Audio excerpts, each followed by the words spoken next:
All right. Okay, cool. It's back again to continue on our expedition of Introduction to Generic Science.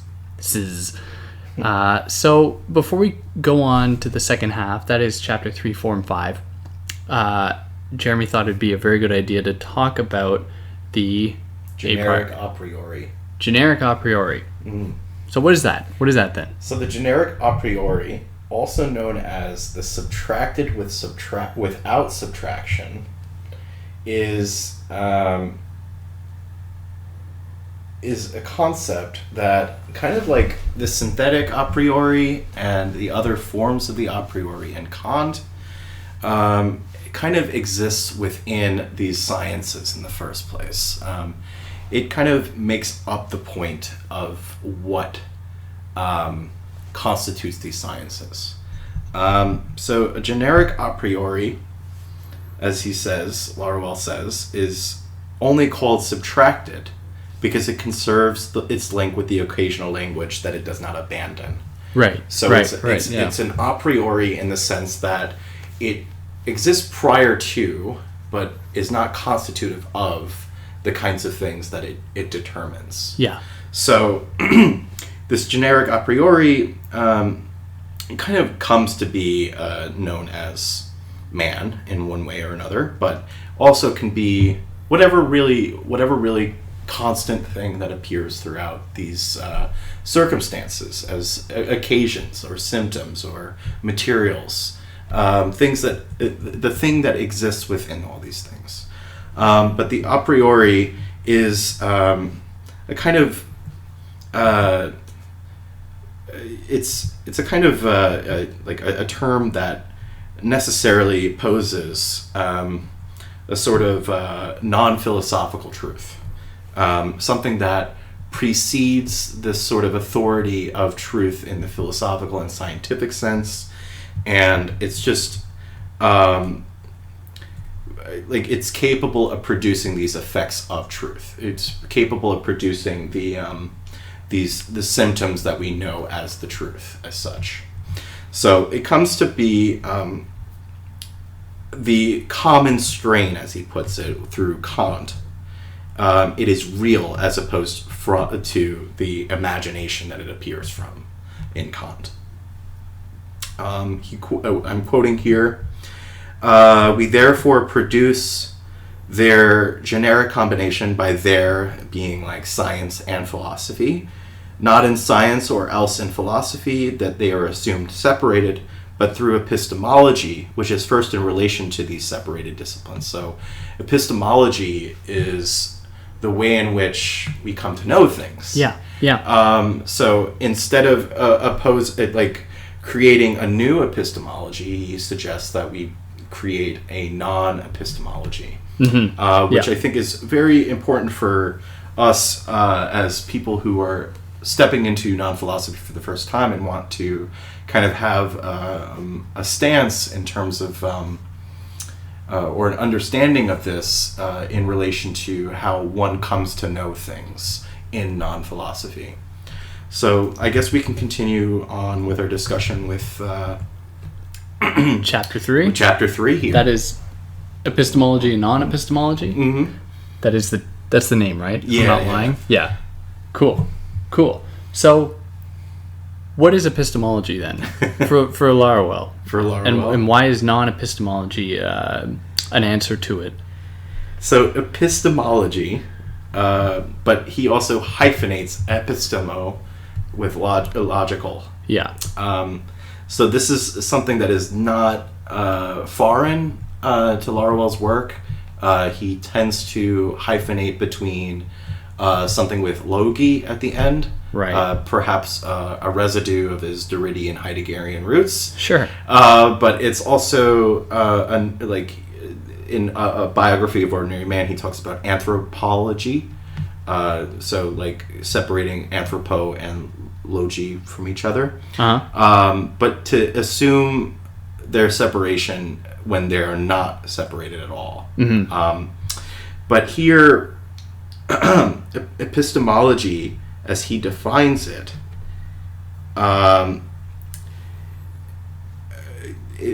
he states that epistemology would command science and philosophy, but like a division of labor in thought would constitute it for. Yeah. But it's not neither for him philosophical nor scientific nor separately nor differentially. It's a symptom. It's a fundamental symptom for him, and it's directly opposed on to empiricism. And by empiricism here, he's talking about like more or less the objects of experience and understanding the world through not so much sensations or intuition, but things that are given. Yeah. Empiricism for him is not like that of sensations, but rather what's been there, what's been given. Either through history, through the material, the great literature, or whatever. So here, epistemology. So once he kind of distinguishes between epistemology and non-epistemology, he's trying to think through a mixture, the doublet between empirical and transcendental. Sure. Yeah. Which I think is something that Foucault and Deleuze are most notable for. But here he says that this is it's a real transcendental doublet that needs to be put to the forefront.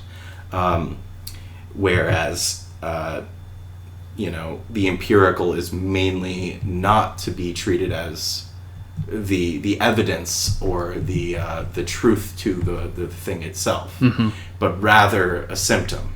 So this epistemological kind of approach, or a non-epistemological approach, is the development of a way that, if you just give me 1 second, is equivalent to that of a science thought. Yeah. And it's meant to be equivalent to a science of philosophy that is subtracted from epistemology that we kind of grant for what science is in the first place. Sure. Yeah.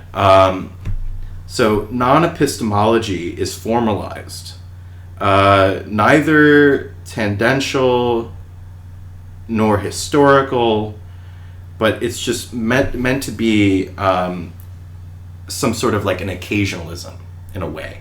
So the occasional, the symptomatic, the material that he kind of treats as equally effects of the real. Yeah. And I'm putting of in the brackets mainly because of the whether or not it belongs to the real or not is not the question. It's not about conditions of possibility. It's a matter of it being manifest in all these circumstances. Yeah.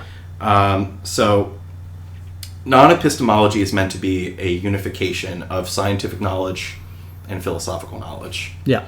Under science, but not in the sense of like science as we tend to think of it in the spontaneous sense of it, but more about the experiential and the experimental kind of components that come with science. So I think this is also a play on the French word of experience. Yeah. Because that also means experiment. Yeah. So this is kind of a mystical science in a way, So it's not positivist. It's not spontaneous. It's something like, like I keep on repeating, unintelligible, like something completely void-like,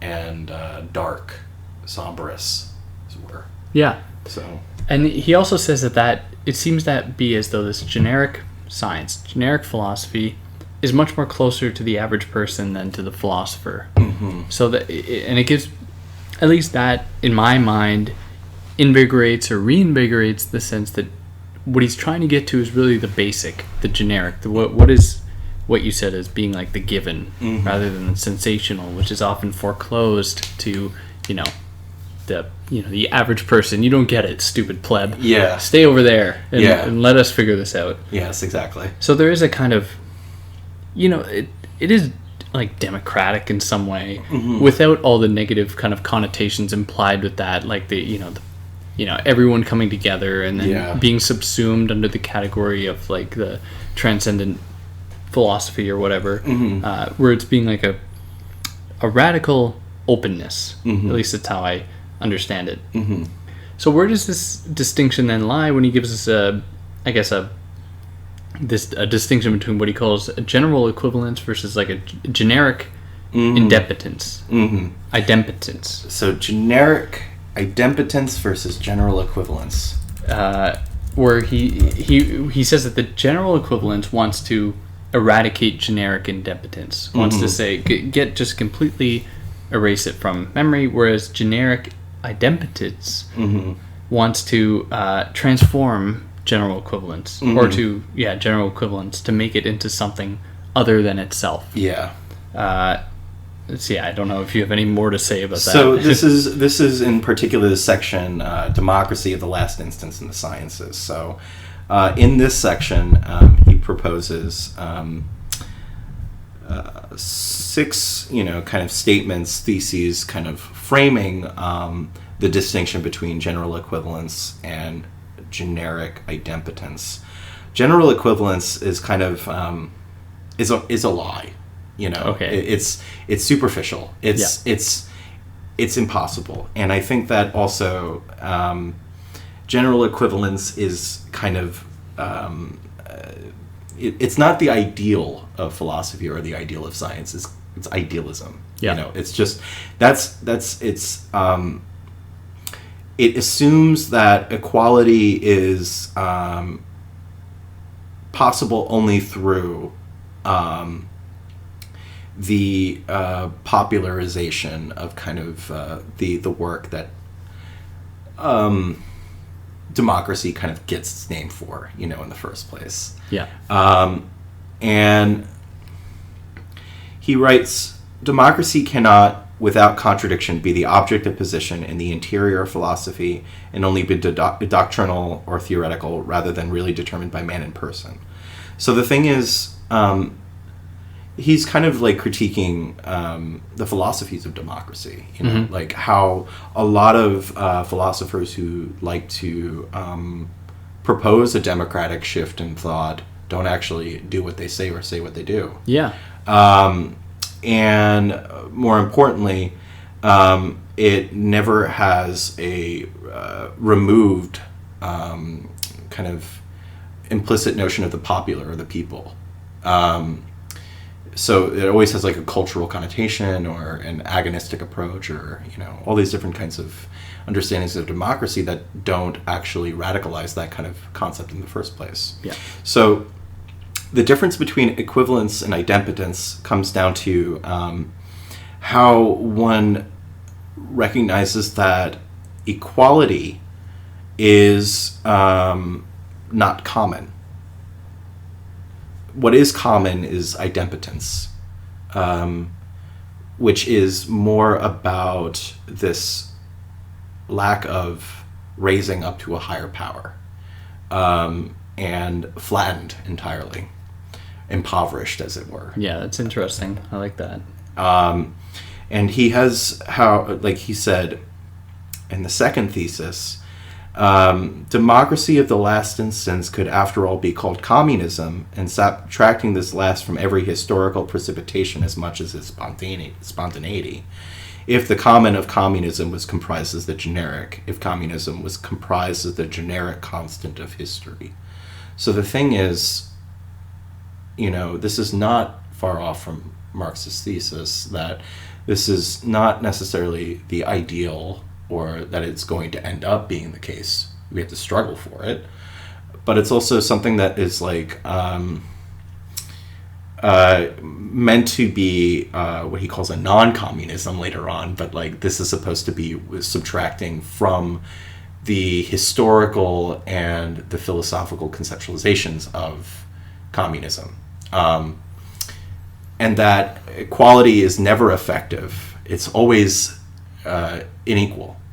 And it's an equality that's always understood in terms of the world and never understood in terms of man or individuals. So I think it's that radical distinction between individuality in the world, or man in person and the world, and how philosophy, seeking to exit from itself, its only exit is its own imagination. Yeah. So we've never really entered that, and the common strain, the generic, is something that kind of shares that history of the common, the commons, really. So it's more about finding this common ground.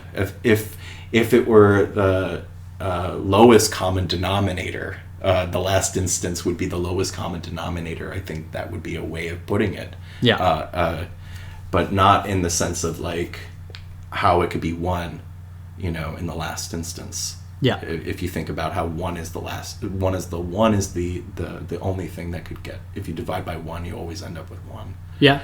So it is a kind of like mathematical kind of statement here, but it's also meant to be an equalization, not so much of an equivalence, which I think is a distinction, not so much linguistically or semantically, but like equalization could be like flattening down to a single level, whereas equivalency is this is equal to this. That's not how that works in this way. Yeah.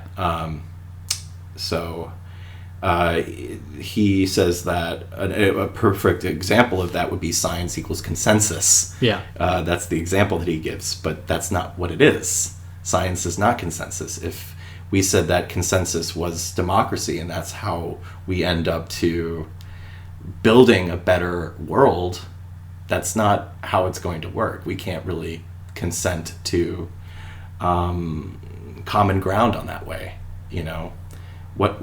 It sounds very romantic, but it's a little bit more radical in a way, because generic democracy, as he says, is to transform the relations of philosophical capture, domination, and reappropriation, but also the attempts of scientific rebellion. And it's meant to generalize all levels of research, all levels of faculty and whatever, to a standpoint where it's beneficial for the ideals. Yeah. Leading to where, leading to what, and who's steering it. And that steerage is the last instance. So I think that's how I would phrase it, at least. Yeah. Yeah. And as he says, and as my notes tell me, disciplines to be organized, at least for him, I think, in accordance with man in the last instance, or man in last instance, which I find captivating and also extremely cryptic. It's difficult not to pick a side, and anytime I think I understand it, I'm like, wait a second, figure this out, David. So what else do you have for chapter 3 here? Well, we could talk about the regional, the fundamental, and the generic. Yeah. Sure. Mainly because I think this is also a play in terms of, it's the last section of the chapter. There's a little bit of a term that he introduces in this chapter 2, which is called ensemblism. Right. Which is very hard to articulate, and I think it's best to leave it for a separate occasion, mainly because ensemblism, this is something that he's critiquing Badiou for, and this kind of subsection comes into play in his own book, Anti-Badiou, which he's just like, Benjamin Noyes refers to this book as like the narcissism of small differences between Badiou and Laruelle, but really the small differences matter between the kind of like thinkers. And it's a very interesting dialogue that he sets up here between Badiou, the philosopher, and Laruelle, the non-philosopher. I will leave it for another occasion to discuss it, but that's something that Anti-Badiou picks up. But the regional, the fundamental, and the generic. So this is kind of like thinking through the notion of the generic in relation to how science and philosophy distinguish between what is regional or localized knowledges, and what is fundamental to both of these. But the generic is neither the regional nor the fundamental. I think it's imminent to, but not constitutive of either of these kinds of instances. The generic it's just a wholly other dimension, as he puts it. Like, it's neither the general, the global, the specific, the fundamental, the regional, the universal, the singular, the full body, the partial object, the molar, the molecular, all these kinds of things. So the generic, in this sense, is something that is radically simplified, something that is unifying all these instances. And it is an identification of the last instance, or what he calls an unfolding. And in the translation that I've done, this comes from the distinction between amplifying something, and then amplifying, which is a term that he comes up with, but I've called it unfolding or amplification, because you are undoing the amplified scope of philosophy, or depotentializing its potentials, right, and reconfiguring all these other kinds of thoughts that are not just put over to the wayside. So, like, introducing new thoughts and everything like that. Generic universality is a substitute, or just like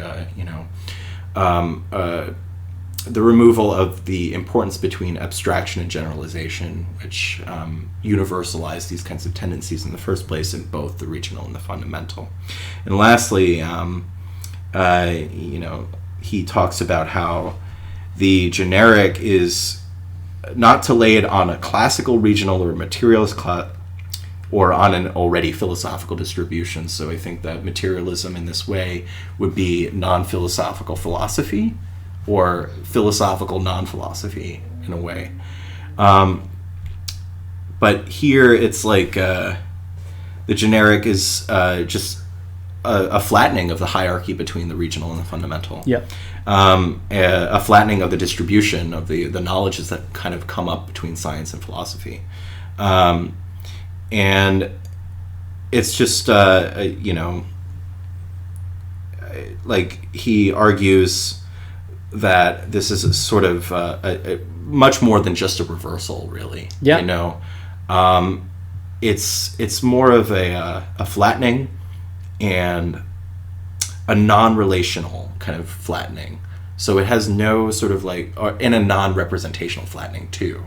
So it's like, how we've come to think things through only representations, and then we've had these critiques of representations through representational critique. This is a kind of like, how does one develop a non-standard representation of the generic?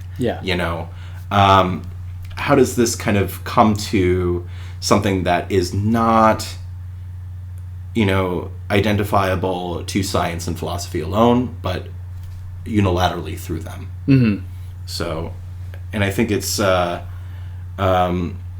way of removing that overdetermination of existence, of sufficiency, of spontaneity, of positivity, all these kinds of things that kind of push this to the margins. But really, it's not pushing it away. It's really within this kind of thing. So, and I think that takes us to like chapter 4 too. I mean, this is a continuation of that, like, subjectivity that we had in the first place. Right. Yeah.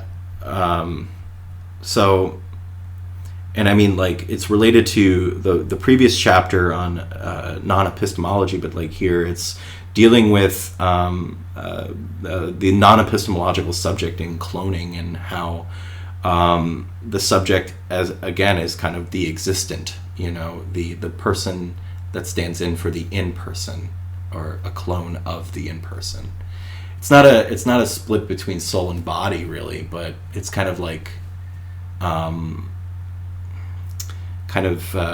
like an additional kind of a substrate of the same thing, idempotent all the way through. So he notes it as a stranger subject, as being of a generic origin. He says that it's the stranger, which is that of a flat, circular, or non-reflected structure of the philosophizable. Yeah. So it's completely removed, radically human, but not humanist. Yeah. So this is a very interesting and peculiar moment. Or how he also says it, it's like the man without subject is free from the straitjacket of self-consciousness. Or in relation to what you just said, man without subject is human, free from the shackles of humanism, or the kind of privileging it assumes of itself because of the humanist tradition. Yeah, absolutely. And also the racist and colonial kind of like heritage, the baggage that comes with that. Yeah. So this is, it's not supposed to be like this sort of freedom call, I don't think, but I think it recognizes the radical identity of each individual, not to be determined by the sort of the dynamics that power and knowledge have put into their ontology and their being. So it's a radical identity, which is the essence of the non-epistemological subject. Radical identity. It's completely different. I don't know. What do you have any things about chapter 4? About chapter 4. I do. What about the milieu? The milieu. Because that's something we haven't really touched on yet. So the milieu actually comes up in chapter 2. Where I could just like kind of summarize that and kind of bring it to the fourth chapter. Yeah. So the milieu, to kind of turn back to this, is a matter of like how circulation occupies the generic. Yeah. How it's circulated and distributed. How philosophical circulation kind of makes that circulation and distribution limited in scope in some way or another. But it's the milieu is it's weird to say it like this, but like Taylor Atkins translated it as mid-place, which is quite literal. But milieu, if you look at it, it's mi, mi, hyphen le. So it's meant to impose this sort of like identity between philosophy and science. That there are two halves that make one, but they don't necessarily are halves. They're just identically the same. Yeah. They're not. The milieu, as he says, is not half, but the unlimited, finite, infinite, and eternal idempotence which determines, i.e., transforms the lieu. So it is a half, but which is one. Which means basically that it's just an idempotent identity between science and philosophy. It is the place without place, or place in the sense of like implacing or unplacing kind of things. So to go back to this in relation to chapter 4, let me get back to this. Hold on. Here we go. He said there's a chapter. The first chapter of it is from the unplaced to the milieu, or de l'emplace or milieu. So the unplace is a way of transforming what he considers used to be the way of what he used to do, to inverse and displace. And soon enough it became the emplacement, not like I am, but em, emplacing something. And now it's unplacing, or what he says, substituting the non-place or the unplace in the philosophical system of places. So the unplace, as I understand it, is kind of like a utopia in the very way of phrasing it. But the utopia is not an unplace. in this way. And I think this is also like in a kind of like critique of himself from the book that preceded this one 4 years ago, Struggle in Utopia in the End Times of Philosophy. And the milieu, the mid place, it's not half, but it's idempotent in the last instance.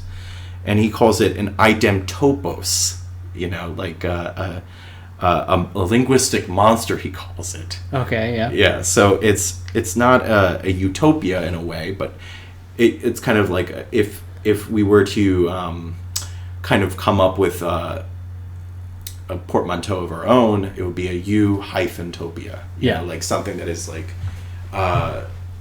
indeterminate in that way, but at the same time identically in power. And the milieu is kind of the unilateral duality. All these terms, I will just say this very bluntly, all these terms really do have the same effect all the time. Sure. They just have different ways of framing it because of like different dimensions, whether or not it's going to be immanence, which is everywhere all at once, or having to do with places, space, time, temporality, all these different kinds of things. So they do have the same effect. It may sound silly to kind of just come up with all these terms and then describe them in the very same way, but it's meant to be an attempt at adequacy. How does one render an adequate thought to the real, or the one, or to man and person, as opposed to inadequacy of philosophy or adequacy to science, and all these expectations set by this thought to make sure that it works towards that goal. Yeah. So I think that as the milieu and the in place or the unplace goes, it seeks to remove the positionality or the figuring out of where things go on a map, and just kind of like flattening that down and putting it to a sort of kind of transformation of this of the dominant term, of the dominant thing, of the dominion of the thought itself. So if I repeat myself, that's only because a lot of these things do repeat themselves in a way. But I think that's sufficient to kind of to address that. Mm-hmm.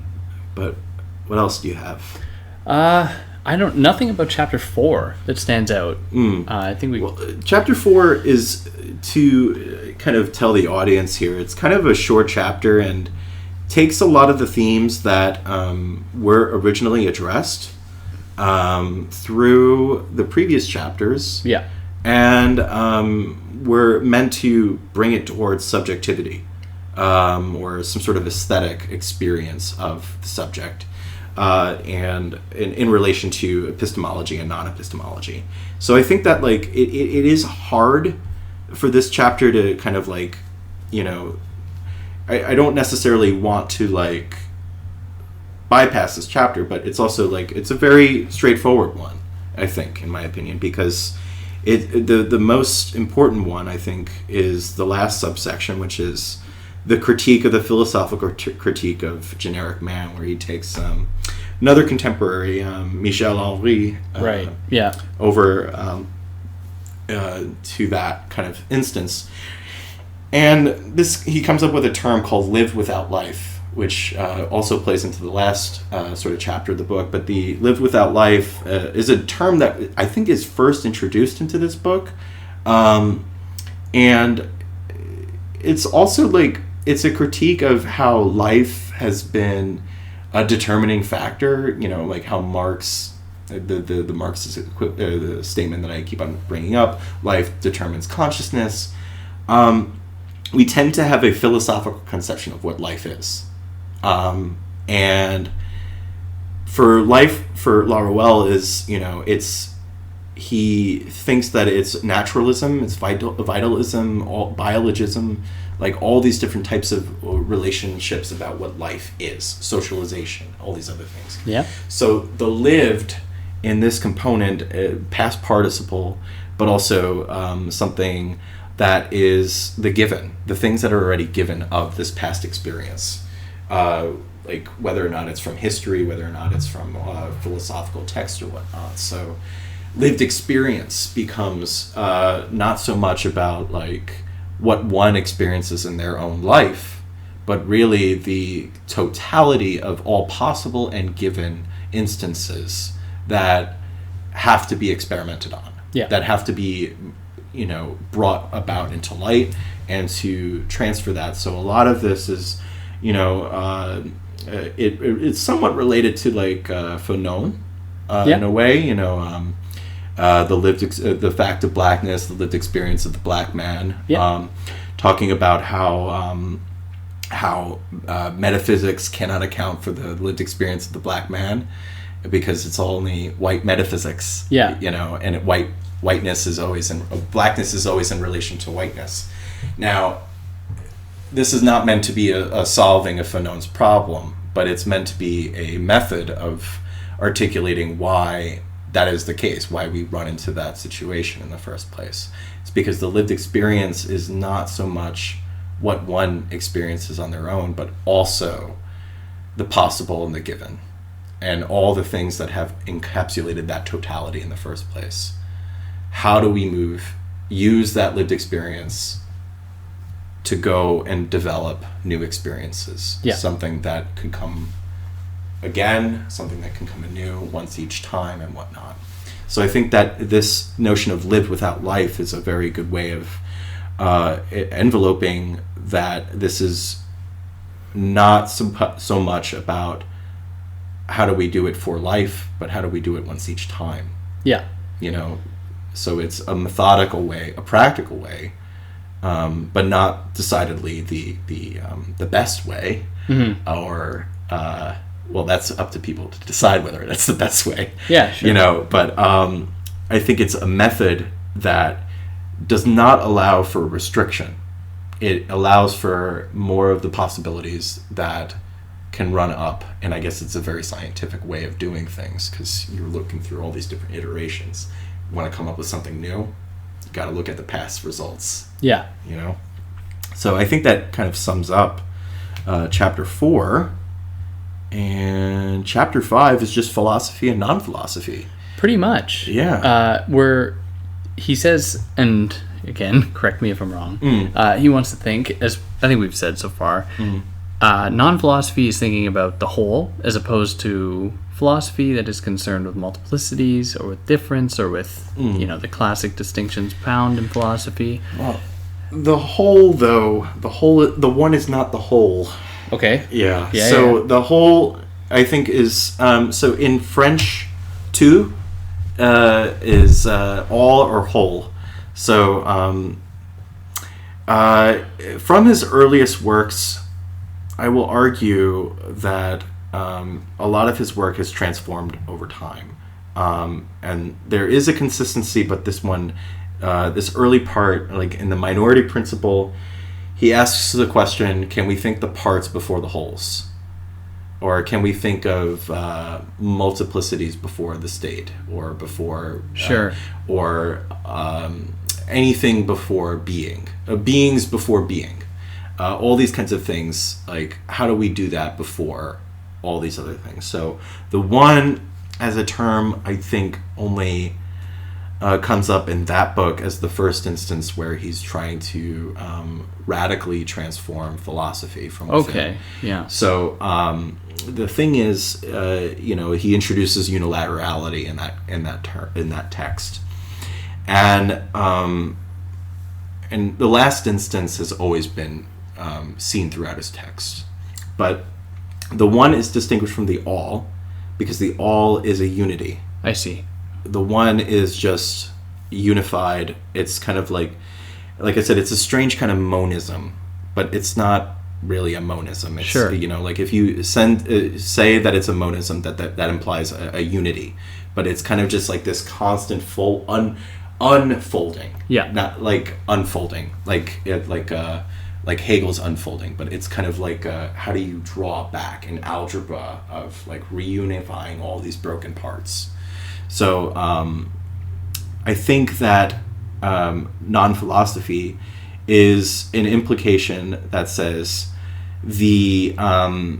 there is no division. It's indivisible. It's individual, and there are ways that you can think non-philosophy through philosophy or through science, or even through neither of those. It's just a matter of trying to do it in a very rigorous manner. So rigorousness means like, I think that it implies both simplicity, but at the same time looking for all these contradictions and limitations beforehand and trying to like work within them, you know? So I don't know. I mean, when the like the section on the generic and non-philosophy, and then the generic and materialism comes up, you get to see this sort of dynamic between materialism and non-philosophy that that you wanted to bring about earlier, you know, that the sort of dynamic between the two is kind of like a distinction between the relative and the absolute, and the radical. So the radical is what concerns non-philosophy more so than the absolute relative distinction, and that the radical is immanent to that distinction, but not constitutive of either of those. So I think that in this way, there's a sort of like transformation too. In these early writings too, Laruelle's talking about the absolute. How does one think the absolute? This is something that also, mind you, came out 30 years before Quentin Meillassoux was a thing, to talk about the absolute, the great outdoors, the outside, and everything like that. Sure. But the absolute changed eventually to the radical, because the radical seemed to be a much more sufficient or adequate term than the absolute, because the absolute still has philosophical kind of connotations to it. Nobody ever thinks of the root. And the image that he gives in one of his later works is the like turning to a Lacanian kind of thing. What is the square root of the negative one? Yeah. And it's the imaginary number. Yeah. So this is kind of like, how does one root that imaginary number in the real, as opposed to rooting it in this looseness, you know, like kind of more of a symptom of the real than a you know, a standalone, a generic cause. So I don't know if what else you want to pick up here. I don't know. I think that covers it pretty well. Yeah, there's nothing I would want to add to that, because I think that is like certainly goes far beyond my knowledge of the matter. But I just want to you know, like, I want to hear what your thoughts are on the whole process of this thing, you know. Yeah. What do you think of the book? If I liked it, but I have concerns. So when we're dealing with like this flattening, which I think is a noble project, I am at one time very appreciative of it, but at another time, or on another level, I'm thinking that maybe there are certain, you know, ideas, certain regions, certain kind of epistemic frameworks that we need to hold in higher esteem. And the reason I say that is because, like, sure, it's great for us to then come in and impose a kind of flattening, but for a long time, many people were always, you know, relegated to that domain, where I think it's like we almost need to give a turn to an otherness, which, you know, is obviously a problematic term, right? But to kind of, you know, break away from the boundaries set forth, where I think that it's almost too easy for us to say, like, yeah, sure, let's impose this flattening. But I think maybe we can only say that because we've been able to enjoy a certain amount of like privilege, or philosophy's been able to enjoy a certain amount of privilege, having held that upper position, where it can then say like, okay, I'm good, let's relinquish it, but everyone else stay down too. Like, we need to do that. Yeah. How would you respond to that if, you know? So the thing is, a lot of this is meant to be equalizing. So flattening sounds, I think, scary for a lot of people. Yeah. Like, I think that, one of the things that later Laruelle works, like, for instance, I'm looking at his last book, and I think this is going to be his last book, unfortunately, Tetralogos, which is a 4-book-in-1 kind of book, which is subtitled An Opera of Philosophies. I'd like to think, and perhaps this is, me being slightly a musician and like wanting to be a recording artist at some point, like record behind the scenes and work as a producer or whatever, past life dreams, whatever. Yeah. He's kind of like a sound mixer. This is a guy that, during his dissertation defense, Clarence Romneau, one of his supervisors, said to him, "You're making music with philosophical concepts." And I tend to think that this is a very provocative question that you have asked, because like when we think about flattening, we think about like all same playing field, all this kind of thing. But really what it is like different voices in a recording studio coming up and then hitting that crescendo at a point where everything is meeting. Sure. And a lot of this also has a sort of ecological connotation to it too. There's an essay in one of his books, collected in English off of Urbanomic, edited by Robin McKay, called The Degrowth of Philosophy. Degrowth being like an ecological movement seeking to remove GDP being the determinant factor of economic happiness, as well as like seeking an ecological transformation in the process. And degrowth is synonymous with depotentialization of philosophy, but it's supposed to be meant to be used in a way that is like, how does one amplify these other voices in the room? How does one amplify or cultivate these other gardens that we want to have in the first place? That's a good distinction. So it's, I think that like it allows for a plurality, as opposed to this just like, here, have your ball, everybody gets a ball, take it. You know, like, I think that that kind of conception of it is not viable as a flattening goes. I think flattening in this way is more of like a flattening of sufficiency, a flattening of all the different things, where each thing, each type of thought, each type of discipline, each person gets to decide in the last instance the future in person. And I think that, like, there's a kind of romantic kind of gesture in that, a very poetic one, but it actually is giving cause towards the relationship between invention and fiction, and how all these different kinds of processes don't need sufficiency, they don't need spontaneity, they don't need positivity. What they need is transformation. They need mutation. They need newer modes of thought. Yeah.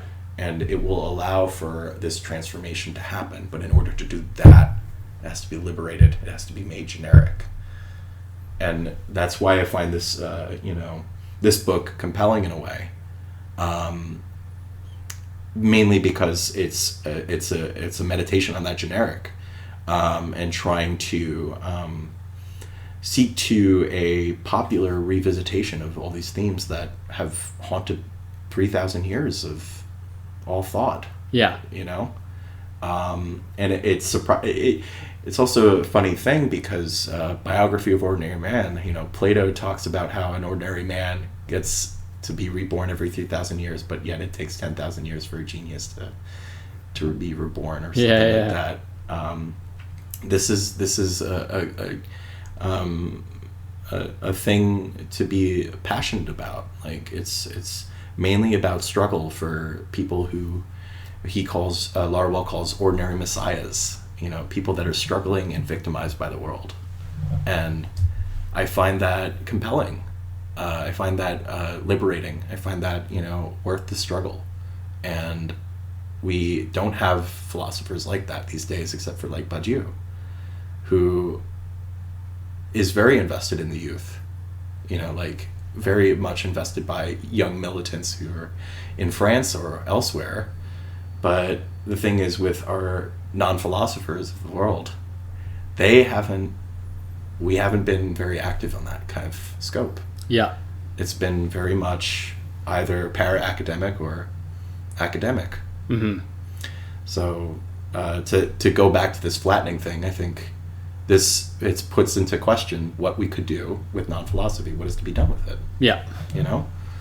So I think that answers. Yeah, no, it certainly does. Yeah. It's a good way to imagine it away from the kind of immediate reservation I have about it, or the kind of immediate concern. Mm-hmm. But also keeping in mind that this shouldn't just regress into some kind of like basic pluralism, that philosophy appreciates, we can just dabble anywhere, anything is fine, appropriate anything, it's cool. It's not about like as much as like people fear the postmodern neo-Marxists that like buzzword about diversity, inclusivity, whatever. This is your remedy for the alt-right, if anything. It's not meant to be part of that cultish figure boogeyman that Peterson coughs up. Sure. This actually tells you could be who you are. Yeah. And you could become who you are without becoming what you're supposed to be. Mm-hmm. So I think it gives a little bit more liberty to that kind of conception than a lot of people kind of fear for, everyday life. Yeah. And then these are not your 12 rules of life, though. Yeah, exactly. It's not a neat, it's not a it's not a neat bed. It's not a neat bed. No. Oh, well, I think that's as good an end point as any, bringing it very well into the present day in a very pertinent way. Mm-hmm. But before we actually close, you have anything else? Anything you want to say? Final remarks? Well, I think the next step is for all the people that are listening to read the book. Yeah, definitely read it. And to comment on my translation, to let me know what your thoughts are of the whole project. I'd like to hear if you're convinced or not, what your concerns are, if there are any, if you have any, conflicting remarks, interpretations, whatever that may be. I'd be willing to hear from that. But I guess the last word that I want to say is that the job is not done. You know, like all this kind of stuff is like, like I said, this work has been very well received in philosophy and science communities. Deleuze and Guattari's last book favorably cited Laruelle's work as like the successor in passing the torch, as it were, to Laruelle to kind of develop this work. And it sucks that not a lot of his attention is like lately received. You know? And sadly, he's old. Yeah, he's real old. Yeah. So I'm just hoping that the work continues and that more people are invested and seek to do what Laruelle has done for 40 years and to move past that as well. Yeah, no, that's a good good ending point there. Mm-hmm. And you already said it, but if you listened and you have comments, you know how to leave it. But if not, it's cool, whatever. Mm-hmm. Thank you for listening. Thank you for having me, David. Oh, thank you for doing this and teaching me about Laruelle, because otherwise I would have. He's one of those people that's too scared to get into myself. So this was good, and I hope that anyone else was able to actually learn something from it too, which I'm sure you were. But definitely go and read it for yourself. As Jeremy said, it's a very textual philosophy. And that'll become apparent as soon as you try to read it. And the first sentence is like, what? Work through it, though. You'll get through it. Anyways.